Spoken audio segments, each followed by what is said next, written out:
Yes, hello, mga Lamoneros. Yes, we're back. We're so back. Siyempre, kung gaano kadami yung hello, ganun din kadami yung so. And then, joke lang. So, for today, dahil malamig nga ang panahon at panay ang ulan, magra-ramen tayo sa isa sa mga favorite ramen resto ko. Yes, kakain tayo ng ramen today. And yes, kakain tayo sa Ramenagi kasi ang tagal ko na din na hindi nakakain dito. Kaya tara Lamoneros, samahan nyo kami. Let's go! So ayun na nga, pumunta kami ng SM Santa Rosa para kumain ng Ramenagi. Tapos ang tagal pa namin siya nakita kasi medyo maliit lang yung Ramenagi dito. Nakatatlong balik ata kami bago namin siya nakita. So tara, let's go Lamoneros. Pasok tayo. So pagpasok mo pa lang dito, makikita mo na agad yung kitchen nila. Medyo maliit lang siya pero okay lang syempre kasi Ramenagi pa rin to. At pagpasok mo, amoy na amoy mo na kaagad yung bango ng ramen. Nakakakilig sobra. Kasi alam kong kakain ako ng ramen. So doon kami pumwesto sa bandang dulo para makapag-film ako, makapag-vlog ako. So ayun na nga guys, need mo munang mag-exam bago ka maka-order. Pag bumagsak ka, hindi ka pwedeng kumain. Hindi, joke lang. So, ayun na nga, yung ordering ko dito is yung favorite ko, syempre, yung Black King. Meron silang paper menu na ibibigay sa'yo para ma-customize mo yung ramen na gusto mo. So, pinili ko dyan is yung Black King. Tapos, you can control the richness of the taste of your ramen. Syempre, pinili ko dyan is yung rich. Tapos, sa special sauce niya, pinili ko yung normal. Siyempre, normal lang tayo. Tapos, yung garlic is heavy dahil mahilig tayo sa garlic. And yung sa shoulder or belly, siyempre pinili ko yung belly para mas malaki siya. And yung sa vegetables naman or yung sa veggies nila, pinili ko is green onions. And yung sa spiciness niya, ilagay ko number 2 para hindi siya ganun ka-anghang, hindi siya ganun ka-spicy. Tapos yung type of noodle, pinili ko is thin. Mas prefer ko yung thin over thick kasi para mas madali siyang kainin. So, ayun na nga guys. Tapos na kaming umorder ng mga kasama ko. Well, umorder din sila ng Red King, ng Premium Butaw, at ng isa pang Black King na shoulder naman siya, hindi siya belly. So, ayun, ipapakita ko yun later. Kuni, yung shoulder, mataba. Okay. Nilagyan ng puso. Teka nga. Babagsak ako sa exam. Belly sa'yo, Ben. Bagsak nga. Yung may X, hindi yan. Oh, grabe. Order G po Pasado Red ako. King, level 1. Team noodles po per So, ayun na nga, grabe, tignan nyo naman, sobrang itim ko na dahil sa sambales namin, pero okay lang, ang dami ko rin talsik ng mantika kaka-vlog, pero okay lang kasi alam kong worth it yan soon, right? So, tamang waiting game lang kami dito sa order namin, and tamang usap-usap, chika-chikahan lang kami ng mga kapatid ko. So, ayun na nga guys, waiting kami sa order, tapos napa-vape pa ako dyan. Sorry, Ramenagi, hindi ko sinasadya. Sorry na, my reflexes.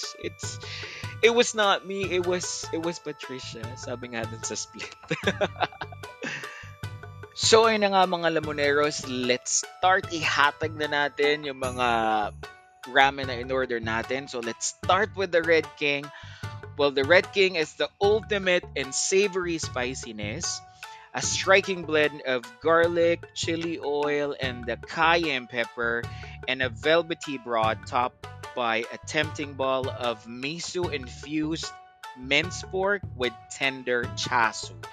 And syempre, yung favorite ko, the Black King, the sumptuous jet black aroma and flavor, fragrant blackened garlic and calamari or squid ink in silky broth with succulent chasu, finished with a ball of minced pork, black sesame, and nagi spices that is irresistibly over the top. I mean, on the ceiling. Ganon. Kasi sobrang sarap niya talaga and sobrang favorite ko talaga yan. Foie gras And truffle, yes, please give it to me. Well, the fanciest bowl has arrived. The premium butao is made with well-loved Butao King flavor and elevated to its highest form, topped with foie gras, fresh truffle slices, and more truffle oil. Kaya ang sarap niya. The classic butao turns bougie with a luxurious twist. Experience umami with balsamic vinegar, shoyu, and ramen tear for the perfect slurp. Slurp. Ito yung bago nila. At syempre, hindi mawawala dyan yung gyoza with the bean sprout on it. Tignan nyo naman, sobrang sarap. At umorder kami ng 2 plates of gyoza. At ang maganda lang dito sa Ramenagi is tignan nyo naman yung size ng gyoza nila. Sobrang laki at tignan nyo naman, sobrang sarap din talaga ng gyoza nila. Busog na busog and super, super, super solid talaga. And of course, you have to try their bean sprout salad. It's one of the mini barrels that's always on our tables. It's perfect to snack on while waiting for your favorite ramen. So, pwede mo siyang chichain habang naghihintay ka ng ramen na in-order mo. Then, itong isang to hindi ko alam. Japanese chili oil ata to. I'm not really sure. Correct me if I'm wrong. Just comment down below kung alam niyo yan. Hindi ko yan alam. So, meron din silang of course, pepper, meron silang sesame seed, and meron din silang vinegar, o yung tinatawag nila na kombu vinegar. So, ito na nga yung mga in-order namin. We have the butao, premium butao, 2 plates of gyoza, red king, black king with belly, and black king with shoulders. So, ayan yung lahat ng in-order namin. Ang napakasarap lahat. As in, sobra. At syempre, umorder din kami ng panulak. Syempre, kailangan natin ng panulak. Meron kaming in-order na honey lemon iced tea.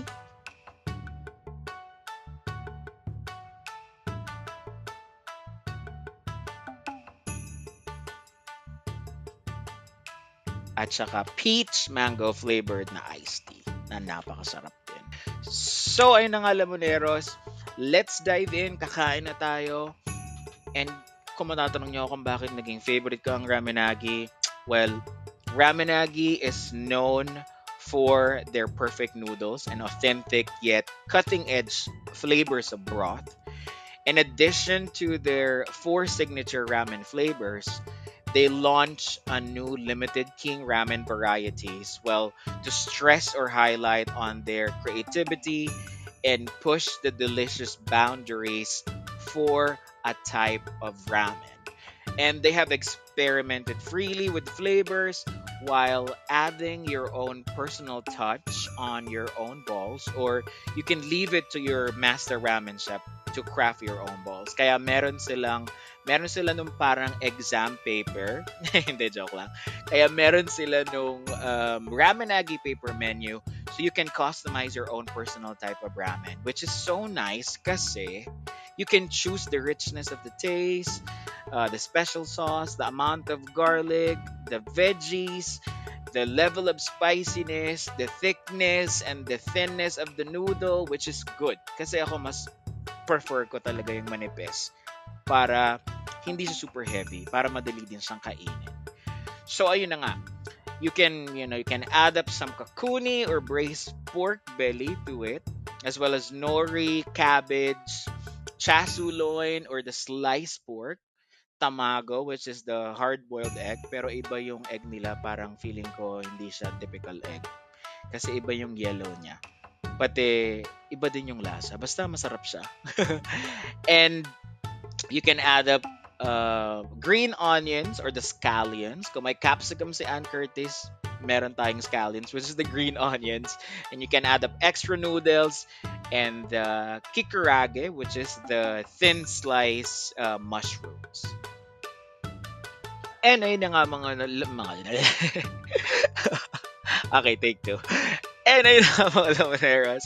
So just a little FYI to everyone. Well, I had, a little research about ramen.